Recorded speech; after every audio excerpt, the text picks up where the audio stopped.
तो दोस्तों, आपने कहावत तो सुनी होगी कि सब्र का बांध टूट गया। तो ये सब्र का बांध टूटता कब है, क्यों टूटता है और कैसे टूटता है, ये समझना बहुत ज़रूरी है। आपने इसके बारे में सोचा तो होगा, और अगर नहीं सोचा तो आज तो सोचना पड़ेगा, क्योंकि आज आपको अगर स्टॉक मार्केट में चार्ट एनालिसिस करनी है तो उसमें ये कंसेप्ट बहुत ज़्यादा यूज़ होने वाला है।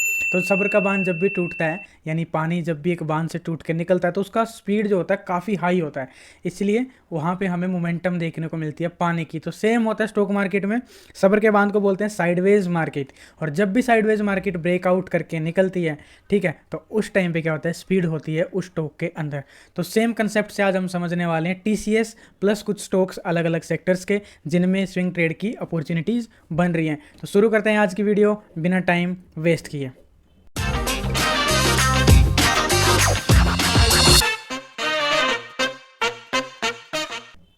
अब अगर देखोगे तो यहाँ पे हमें एक अच्छी खासी कंसोलिडेशन देखने को मिल रही है, ठीक है। ये एक कंसोलिडेशन एरिया हमें देखने को मिल रहा है। इस कंसोलिडेशन एरिया में अब आपको एक चीज़ और समझ में आ रही होगी। अब इस कंसोलिडेशन वाले एरिया में आपको एक चीज़ समझ में आ रही होगी कि देखो, मार्केट नीचे गई, ऊपर गई, नीचे गई, ऊपर गई, अगेन चेंज होती रही, बार बार चेंज होती रही, ठीक है। यानी नीचे ऊपर इसने यहीं पे किया, और ये सब्र का जो बांध था यहाँ पे पानी इकट्ठा होता रहा, और फाइनली इसने थोड़ा सा मूड बनाया और अप साइड में एक ब्रेकआउट मार दिया। अब जब ये ब्रेकआउट आया है तो आपको क्या लगता है, आपको यहाँ पे क्या लगता है, क्या ये मार्केट के अंदर जो स्टॉक था वो अच्छा मूव करके निकलेगा या यहीं पे रुक जाएगा? ये वीकली चार्ट खुला हुआ है और मुझे लगता है कि अच्छा मोमेंटम दे सकता है। इसका पीछे फंडामेंटल रीज़न क्या है कि आईटी सेक्टर काफ़ी टाइम से अंडर परफॉर्म कर रहा है, तो अब चांसेस है आईटी सेक्टर एक अच्छा परफॉर्मेंस हमें दे सकता है। तो इसी के लिए मैंने आईटी सेक्टर की स्टॉक को चूज़ किया जिसका नाम है टीसीएस, और टीसीएस में हमें एक बढ़िया सा ब्रेकआउट देखने को मिला है, ठीक है। अब इसमें ब्रेकआउट के मिलने के बाद अब यार क्या होता है ना कि आप मान लो मैं आपको एक बिगनर मान रहा हूँ, बिल्कुल बिगनर लेवल पे अगर आप हो, तो वहाँ पे यार ये समझ नहीं आता कि यार ये कैसे, मतलब ये इतनी कैंडल्स हैं, इनको समझें कैसे, इनको जाने कैसे, ये बहुत डिफिकल्ट हो जाता है, मेरे लिए भी रहता था। तो सीधा सा एक कंसेप्ट रखना है, जब भी कोई चीज़ हमारे साथ क्या होती है, हमारी साइकोलॉजी कैसे चलती है। हमारी साइकोलॉजी बेसिकली ऐसे चलती है कि जब हम किसी चीज़ को बार बार सहन कर रहे हैं, सहन कर रहे हैं, सहन कर रहे हैं, तो सहन करने की एक लिमिट होती है, ठीक है। वो जो सहन करने की लिमिट जब तक ब्रेक नहीं होती, उससे पहले हम बहुत ज़्यादा अंदर ही अंदर गुस्से से भर जाते हैं, इमोशंस हमारे बहुत ज़्यादा हाई होते हैं। और जब वो जिस दिन गुस्सा फूटता है, तो इसलिए बोलते हैं कि जब भी आपको गुस्सा आ रहा है तो थोड़ा बहुत गुस्सा कर लेना चाहिए, गुस्से को बहुत ज़्यादा रोकना नहीं चाहिए, या फिर रोना आ रहा है तो रो लेना चाहिए, रोने को बहुत ज़्यादा नहीं रोकना चाहिए, क्योंकि जब वो फूटता है, यानी जब उसका ब्रेकआउट निकलता है, तो वो बहुत एक्सट्रीम लेवल पे चला जाता है। तो सेम मार्केट में होता है कि यहाँ पे जो लोग होते हैं, जो इन्वेस्टर्स हैं, यहाँ पे वो बार बार बाई करते हैं, कोई ऊपर सेल करता है, कोई बाई करता है, फिर सेल करता है। तो इस तरीके से क्या रहता है, एक साइडवेज मार्केट चलती रहती है। और फिर जिस दिन क्या होता है, या तो बायर्स या सेलर्स उनमें से कोई ज़्यादा एग्रेशन दिखा देता है, उस दिन मार्केट में हमें ब्रेकआउट या चार्ट पे हमें ब्रेकआउट देखने को मिलता है। तो अब ये ब्रेकआउट हमें देखने को मिल गया, क्योंकि यहाँ पे बुल्स लोगों का हमें क्या देखने को मिला, बुल्स लोगों का जो सहनशीलता थी वो हो गई ख़त्म, और उन्होंने बोला लो साल अब तो इसको ब्रेक कर देते हैं, सॉरी फॉर द लैंग्वेज।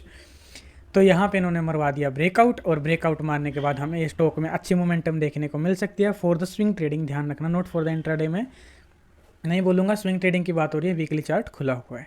नीचे में अगर वॉल्यूम देखोगे तो वॉल्यूम्स भी ब्रेकआउट के दिन बहुत अच्छी वॉल्यूम्स हमें देखने को मिली, और एक्सट्रीम लेवल की वॉल्यूम्स हम कह सकते हैं, क्योंकि एवरेज वॉल्यूम जो है हमारी लगभग यहाँ पे थी, और एवरेज वॉल्यूम के ऊपर हमें वॉल्यूम देखने को मिली। तो by volume by chart TCS is looking good for the swing trading.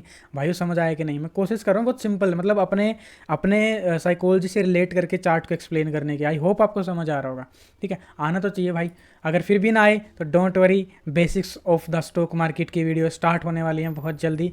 शायद आज ही मैं रिकॉर्ड कर लूँगा उसको, एक वीडियो तो एटलीस्ट आज रिकॉर्ड करना शुरू करूँगा। उसमें हम बेसिक्स से शुरू करेंगे, बेसिक कंसेप्ट क्या है, मार्केट के टर्म्स क्या हैं, उसके बाद टेक्निकल एनालिसिस की बात करेंगे, कुछ फंडामेंटल्स भी रखेंगे बीच बीच में, ताकि आपको उलझन ना हो कि अगर आप कभी न्यूज़ चैनल भी देखो तो वहाँ उलझ ना जाओ कि अरे ये क्या बात बोल दी इन्होंने।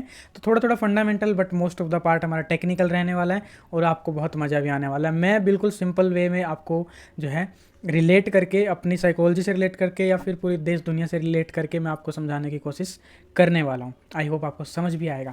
तो नेक्स्ट चार्ट की बात कर लेते हैं, जो है हमारा पीएनबी। पीएनबी में वैसे मैंने थोड़ा सा ड्राइंग पहले ही कर रखी है, यहाँ पे मेरी ड्राइंग बहुत अच्छी नहीं है, फिर भी मैंने कर ली। अब यहाँ पे एक चीज़ यार आपको बहुत क्लियर कट समझ आ रही होगी, है ना, कि देखो ये जो वॉल्यूम्स हैं, ये जो वॉल्यूम्स हैं, ये कोई कम वॉल्यूम्स नहीं है, आपको इतना तो समझ आता ही है। वॉल्यूम्स क्या होता है वैसे मैं बता देता हूँ। वॉल्यूम्स आर कि स्टॉक मार्केट में पर डे कितनी ट्रेडिंग हो रही है। ये वीकली चार्ट है तो वीक में कितने कॉन्ट्रैक्ट ट्रेड हो रहे हैं, यानी कितने लोगों ने बाय और सेल किया है, वो वॉल्यूम होती है। ठीक है, तो ये वॉल्यूम का पार्ट है। अब देखो ये वाला जो एरिया है, ये वाला इतने वाला पार्ट है, यहाँ पे कितनी तगड़ी कंसोलिडेशन हुई है and see the volumes are very much high. Weekly chart है, तो मैंने इतने टाइम से इसमें कुछ ना कुछ तो पक रहा था और पीएनबी में फाइनली इसने ये लेवल ब्रेक किया था। फिर यहाँ पे देख सकते हो, यहाँ पे अच्छा सा रीटेस्ट किया, उसके बाद अगेन इसने ये वाला ब्रेक किया और एक फाइनल इसने एक लेवल और ब्रेक कर दिया। हालांकि हम थोड़े से लेट हैं, बट सुबह का बोला शाम को आ जाए तो उसे भूला नहीं कहते, तो वही वाली। तो नेक्स्ट जो स्टॉक है हमारे पास वो रहने वाला है HCL टेक्नोलॉजी। ये स्टॉक में भी आप देखोगे तो बढ़िया सा हमें क्या देखने को मिला, कंसोलिडेशन देखने को मिला। इस कंसोलिडेशन के बाद हमें क्या देखने को मिल रहा है कि एक बढ़िया सा ब्रेकआउट, यानी एक ये लेवल था जहाँ हमें पहले रेजिस्टेंस देखने को मिली और पीछे में भी लगभग इसी लेवल पे एक रेजिस्टेंस थी। अगेन यहाँ पे रेजिस्टेंस और यहाँ पे हमने मार दिया ब्रेकआउट।